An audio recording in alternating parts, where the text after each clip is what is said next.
আসসালামু আলাইকুম রহমতুল্লাহ। আজকে আমরা শিখব যে বাচ্চাদেরকে গুণ অঙ্ক কিভাবে শেখাবো। বিশেষ করে এক সংখ্যার গুণ অঙ্ক, এটা আমরা অনেক বাচ্চাই লিখতে পারবে, বলতে পারবে। যেমন এখানে 35কে আমরা গুণ দিব 4 দিয়ে। যেমন 4 5 20, 20 শূন্য হাতে আছে 2, 3 4 12, 12 2 14, 140। এরকম এক সংখ্যা দিয়ে অনেক বাচ্চারা গুণ করতে পারে, কিন্তু 2 সংখ্যা 3 সংখ্যা দিয়ে কিভাবে গুণ করবে সেটা অনেকে জানে না। তো আজকে আমরা সেটা বাচ্চাদেরকে শিখিয়ে দেব। এখানে দেখুন, উদাহরণস্বরূপ যদি আমি ধরি যে এখানে 5427, হ্যাঁ, এটাকে আমরা গুণ দিব 3200 বা 324 ধরি 3 সংখ্যা দিয়ে। 3 সংখ্যা দিয়ে আমরা এটাকে গুণ করব। 324কে দিয়ে আমরা 5427কে গুণ করব। এটা আমরা কিভাবে করব? খুবই গুরুত্বপূর্ণ একটা বিষয়, এটা আমরা অনেকেই জানি না। এখানে দেখুন, যাকে দিয়ে গুণ করা হয় তাকে গুণক বলে, আর যাকে গুণ করা হবে তাকে গুণ্য বলে। গুণ করার পরে যেটা থাকে সেটা হলো গুণফল।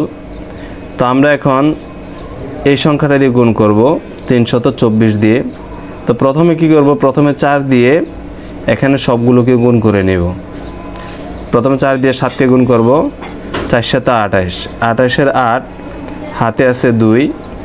তারপরে এটাকে গুণ করা শেষ। তারপরে 4 দুগুণে 8, 8-এর 2 10, 10-এর 0 হাতে আছে 1, 4 4 16, 16 আর 1 17, 17-এর 7 হাতে আছে 1, 4 5 20, 20 আর 1 21।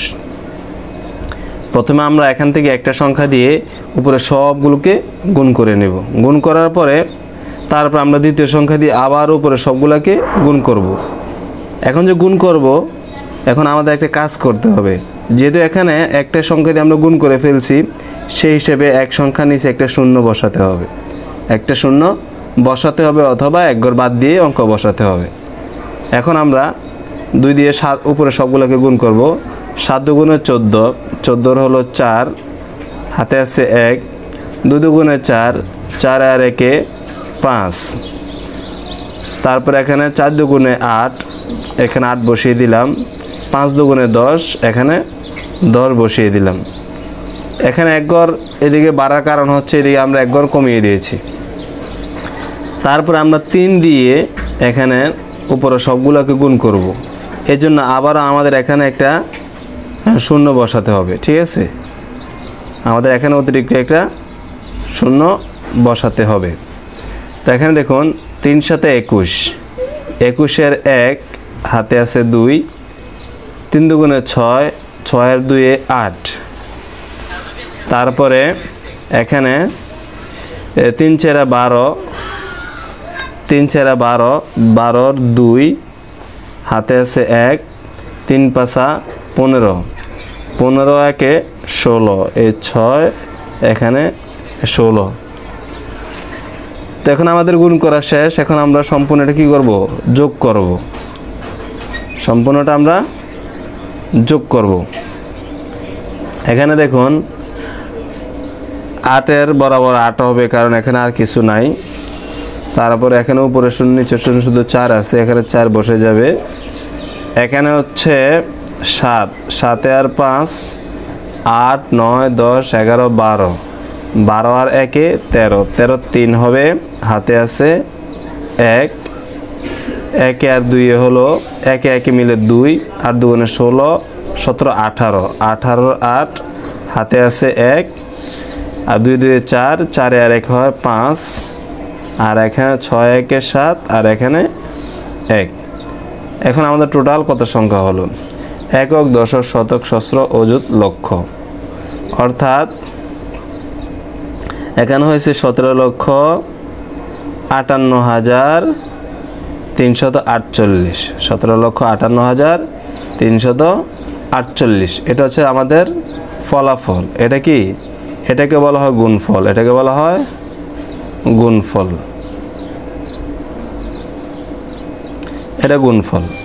আর এটা দিয়ে আমরা যেহেতু গুণ করেছি এটাকে গুণক বলা হয়। হ্যাঁ,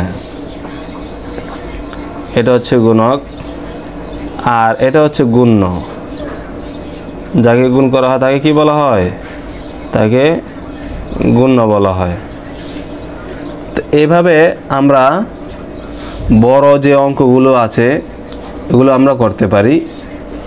নিচে 2 সংখ্যা, 3 সংখ্যা, 4 সংখ্যা, যত সংখ্যাই হোক আমরা সেম এই সিস্টেমে আমরা গুণগুলো করে নিব, তাহলে আমাদের আর কোনো সমস্যা হবে না। যত বড় গুণ থাকুক আমরা সুন্দর করে গুণ করতে পারবো। আশা করি এই ভিডিওটি দেখলে বাকি যত বড় অঙ্কের সংখ্যায় থাকুক সুন্দর করে লিখতে পারবে এবং বুঝবে। তো এই বিষয়টা অবশ্যই খেয়াল রাখতে হবে। এখানে একটি সংখ্যা দিয়ে আমাদের গুণ করার পরে এখানে কিন্তু একটি শূন্য বসে যাবে। প্রথম সংখ্যা দিয়ে গুণ করলে প্রথম লাইন বসবে, দ্বিতীয় সংখ্যা দিয়ে গুণ করলে এখানে একটা শূন্য বসবে, তৃতীয় সংখ্যা দিয়ে গুণ করলে এখানে আরেকটা শূন্য বসবে, এরকমভাবে এক ঘর বাদ যাবে। ঠিক আছে।